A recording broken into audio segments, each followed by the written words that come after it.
Some of you were here when I talked about the kids outreach program I'm doing in Buchanan this summer. Some of you signed up. Some of you might not have been here, but I'm having an information meeting next week in this room at 6:30, which is a time a lot of you already come.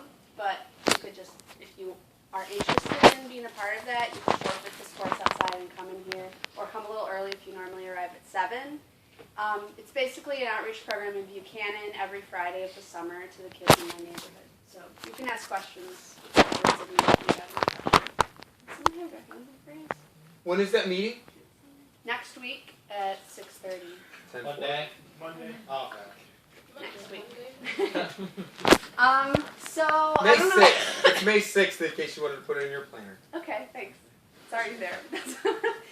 I drew some pictures to help us with some of these main characters in the story. Some of you might not be able to see these, but these are some big names, so I'm going to say them for us, and those that are reading scripture might be helpful knowing how to pronounce these.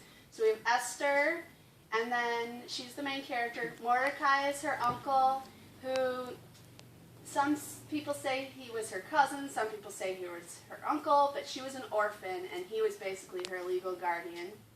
And then we have Haman, who is the evil, sinister villain, and then we have, okay, let's see if I can say this right, Ahasuerus, and we can just say the king when we read that word, and he was also called King Xerxes.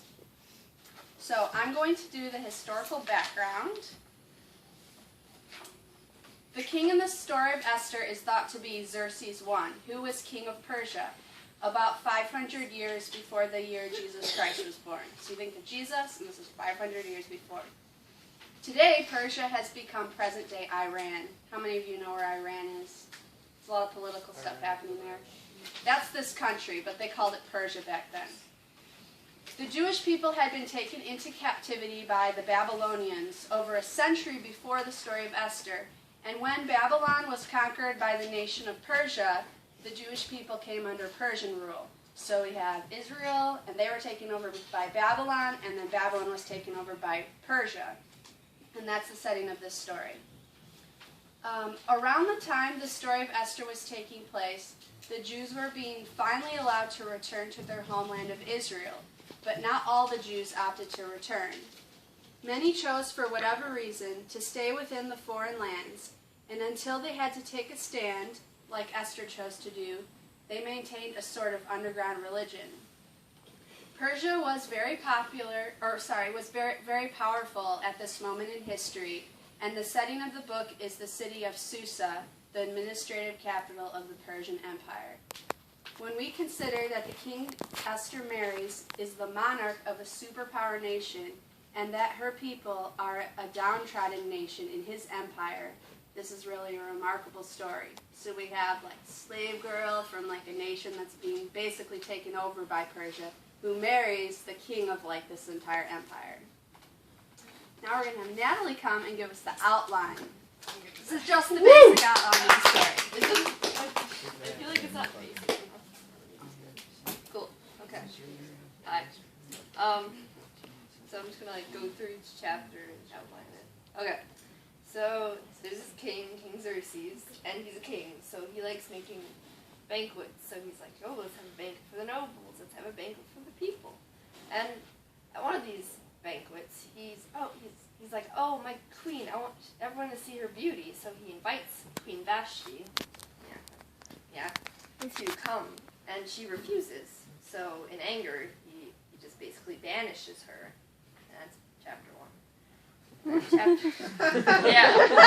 I love that part of the story.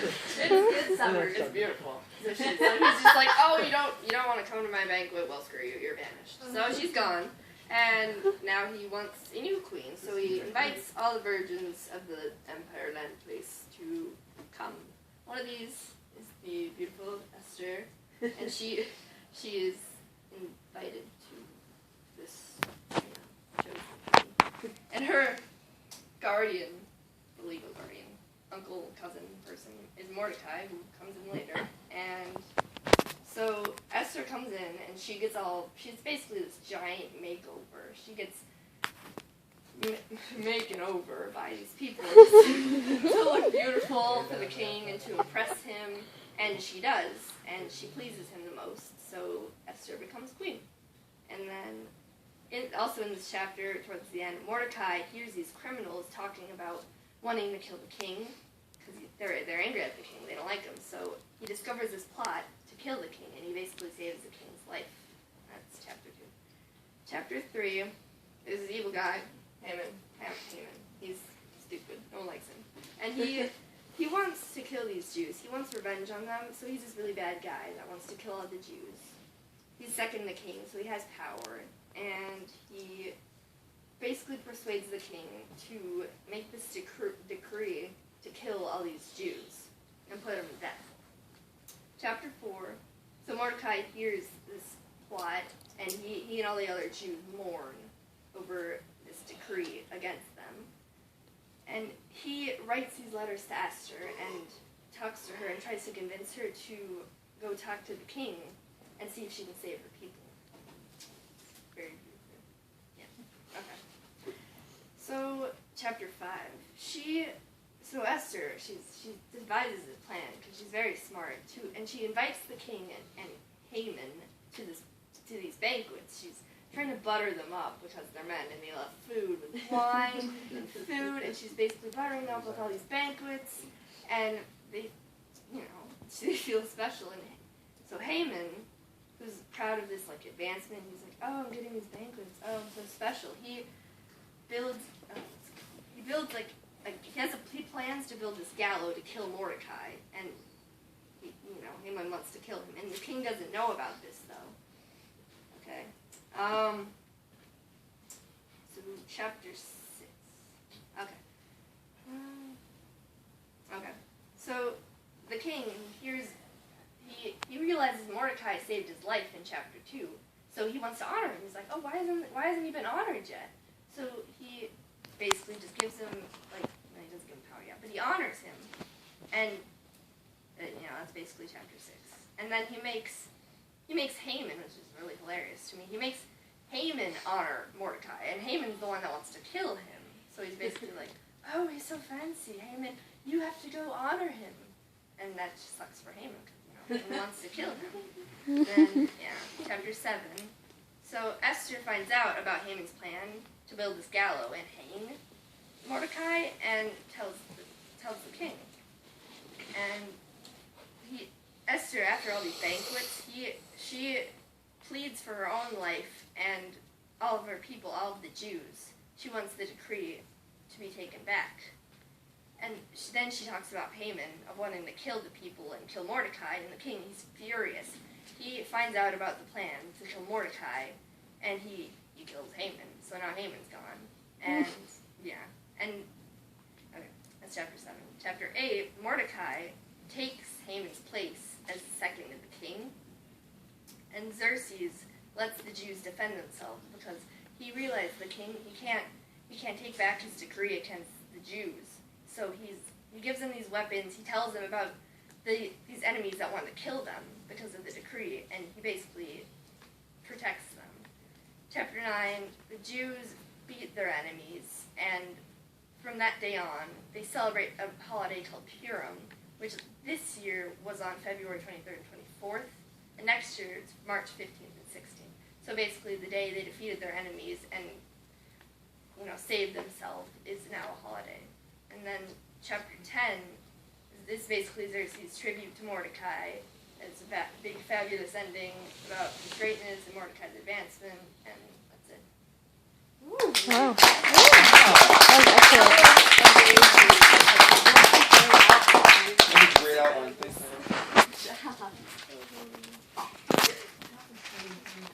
I have our fun facts, which have half already been told, but that's okay. Fact number 1. Esther's Hebrew name was Hadassah, which means myrtle, and then her Persian name, Esther, means star. Is myrtle a flower? Oh, No, that green stuff looks like ivy. That's pretty interesting. God is never mentioned once throughout the whole book of Esther. That's pretty neat.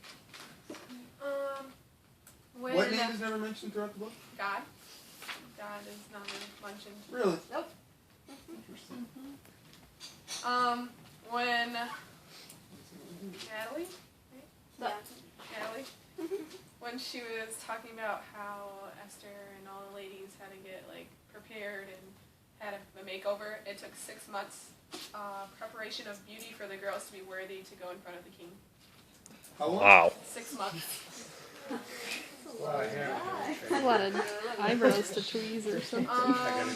Mordecai changed Esther's name from Hadassah to hide her true identity from the king. And then this one, I thought Mordecai was her cousin. Yeah, But I don't know.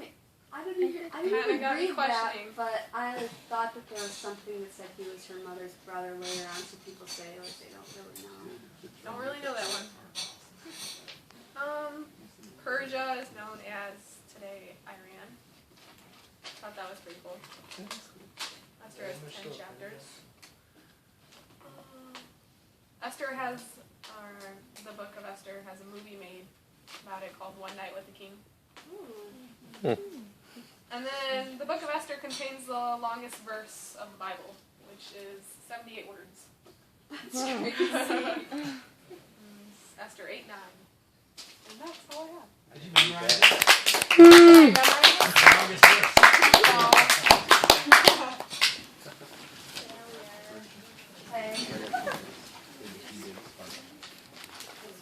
Alright, I'm going to do the devotional and I have some people helping me read verses. So, kind of have an intro and then we'll dive into the scripture. Esther is a terrific story that includes a powerful king, a village girl who becomes queen through a beauty contest, several other murder attempts, a sinister villain plotting to wipe out an entire nation, a courageous Huron who saves her people, and through many twists and turns, an ending where good triumphs over evil. Natalie gave an awesome summary. That was perfect. Summarizing the main points of the story. I'm really glad she went over everything because I'm not going to be able to go into all those details. Because today I just want to hit one point home about this book. And my point is to emphasize that Esther is a story of action. This is both action on God's part and action on Esther's part. I don't know about all of you, but in my small mind, I sometimes have a hard time figuring out how God's sovereignty and my responsibility fit together in life. We know God is all-powerful and always in control. Sometimes, though, I get confused and I think that means I can't do anything to make a true difference in the world because God's got it all figured out, so why would he even need me? And it's true, God doesn't need us, but he still chooses to use us. Through our obedience to him, we can play a small part in his plan for our time in history. And ultimately, we can be a part in the overarching plan of redemption and reconciliation that God has been initiating since the beginning of all time. Now you may be thinking, no way can I do anything that would be that important to God's plan for all people in all times. But Esther was just a young girl, possibly even your age, and through her choosing to say yes to God and following his lead, her people, the Jews, were spared from being annihilated. And who is a super important person that later was born to Jewish parents? Jesus! Now, I'm not saying that if Esther hadn't obeyed God, Jesus would have never been born. That's where God's power and sovereignty comes in, and I'm confident God would have worked it out. But through Esther's brave actions, she got to play a part in rescuing the nation that later birthed the Lord and Savior Jesus Christ. It's really amazing what God can do through our obedience to him. So we're going to dive into some verses that speak on both God acting on behalf of the Jewish people and also of Esther's actions. Some of these verses will speak of both. I'll kind of throw it out there. Maybe I'll answer myself. Is this about God acting or is this about Esther acting? But don't think of them as like opposed to each other, like God acting or Esther acting, but it's like a combined thing. God's working through her, she's obeying him, so it's like they're not opposed to each other, but it's a combined effort to make this story happen. So first I have Ellen reading Esther 2:10. And so if you guys want to turn there, and we'll all follow along. You want me this one? No, I got this. Oh, Want me to? yeah, go You ahead. said Esther 2:10. Yeah, Esther 2:10. Alright, I'll go ahead and read. Esther had not made known her people or kindred, for Mordecai had commanded her not to make it known. Okay, so Mordecai told Esther not to tell her identity, her Jewish nationality. I'll just answer this one because, yeah. I think this really says about Esther's submission and respect to authority. She could have gone against what her guardian suggested to her, but you'll see this again in another verse. She repeatedly shows a submission to those who are over her, and I think that's a really important choice that she made throughout this story. Zach Pierce, can you read 2:15? Okay. When the turn came for Esther, the young woman Mordecai had adopted, the daughter of his uncle I don't know. Can you read a little louder, Zach? Can you start over? You guys in the front that are reading got to read louder so the people in the back can hear you. And this is Esther 2:15. If you guys are probably already there. When the turn came for Esther, the young woman Mordecai adopted the daughter of his uncle. I don't know the name. Haggai. Okay, I might be reading a name in a different language. I just skipped. Okay. To go to the king, she asked for nothing other than what Haggai, the king. I don't know that word. Eunuch. Eunuch. Okay. Who was in charge of the harem suggested, and Esther won the favor of everyone who saw her. Okay, thank you. So basically, the eunuch was in charge of all the women who were planning to get ready for this beauty pageant. And it said that Esther, she requested nothing for herself for the beauty treatments except what this man who's in charge of all of them suggested to her. So here again we see she is following and listening to those who are smarter, who know what they're doing. She's showing an attitude of submission to those who are in authority over her. And I think that plays a part in her being chosen by the king. She was seeking advice, and she was getting good advice, and she was following it. Let's go on to what Drew has, which is Esther 2:17. The king loved Esther more than all the women, and she won grace and favor in his sight more than all the virgins, so that he set the royal crown on her head and made her queen instead of Vashti. Okay, now let's throw it out to you guys. How do you see maybe God acting or Esther acting here? Yeah. God made her beautiful and made him, he made him attracted to her, so that way she would be picked as queen. Yeah, that's what I saw here. And this gets into some tricky things. So I was thinking, okay, I don't think this is a random chance situation. Like, it could have been that it was just randomly the king liked her the best out of thousands of women probably. But I do see God playing a part in this. At the same time, do I want to say that God, controlled the king so he had no choice. He had to love this one. I think that's a difficult question. But I do see this as God, having a part in this woman being chosen, and later on she's chosen for a purpose. Let's go on to Paige has Esther 4:10-16. Sorry if I'm not giving you enough time to get these verses. And hold on just a minute. We were going to have someone do the main verse, but they didn't come. I consider this the main verse of the book, and a lot of you will recognize the end of this verse. 10-16. So this one's longer, so try to read along. What chapter? 4. Esther 4:10-16.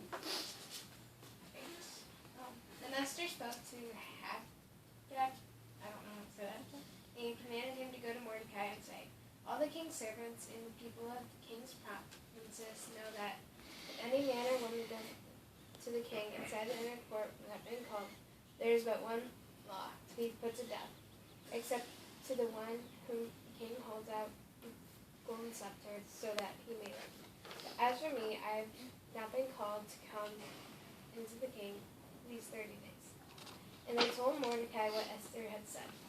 Then Mordecai told them to reply to Esther, "Do not think to yourself that in the king's palace you will escape any more than all the other Jews. For if you are silent at this time, relief and deliverance will rise from the Jews from another place. But you and your father's house will perish. And who knows whether you have not come to the kingdom for such a time as this." And Esther told them to reply to Mordecai, "Go, and gather all the Jews to be found in Susa, and hold a fast on my behalf. And do not eat or drink for 3 days, night or day.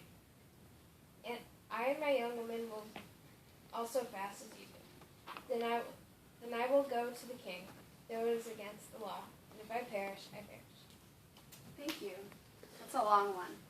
So basically what's happening is Mordecai has found out about Haman's plot to annihilate the Jewish people, and he writes letters to Esther saying, "You have to do something. You have to talk to the king." And she says there's this rule, you cannot go see the king yourself. He has to call you in, and if you go and try to talk to him without his permission, he can kill you. And she's like, "I haven't seen him for a month." So I think, what kind of marriage is that? That's really terrible. I kind of feel bad for her. But there is an exception where if you come in and interrupt the king when he hasn't summoned you, he can hold out his golden scepter. Do you like my golden scepter? It took a really long time to drag that. Everyone needs to walk up and see the artwork on that board. It is exceptional. Thank you. So the king could bestow his acceptance upon you with his golden scepter, and then he'd say, "I'm okay with you interrupting me and violating this law that I have." But she didn't know if the king would do that for her. And then I really like verse 13. I'm going to read it again, if all of you could read along.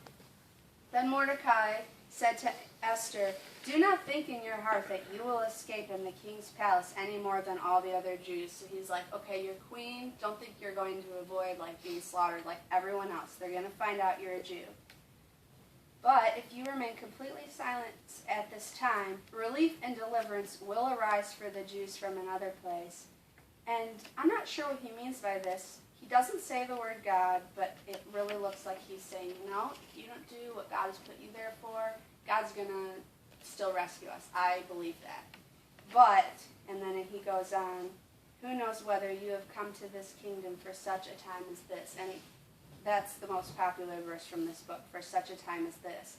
It's like, God might have put you in this position just to rescue our people.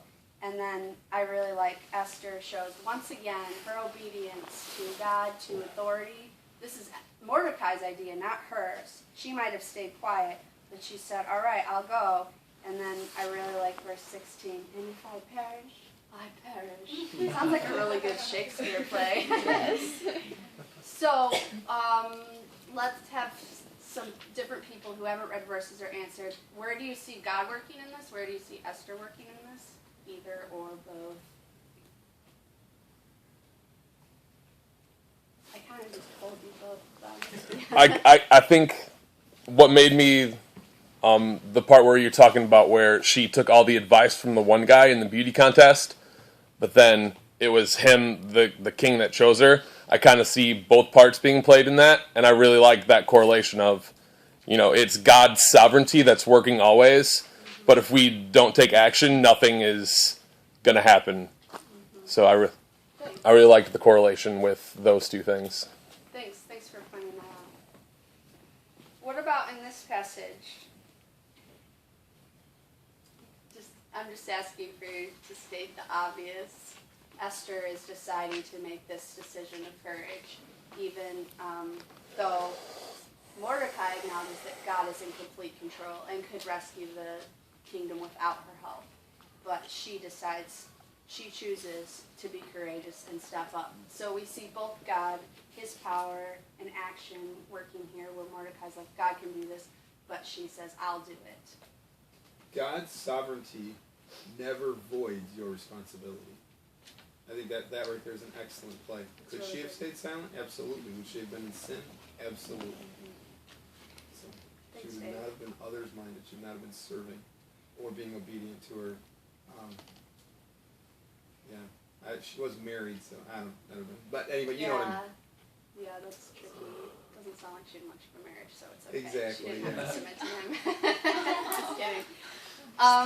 Okay, Sarah Vanderark is going to read Esther 5. I got a question.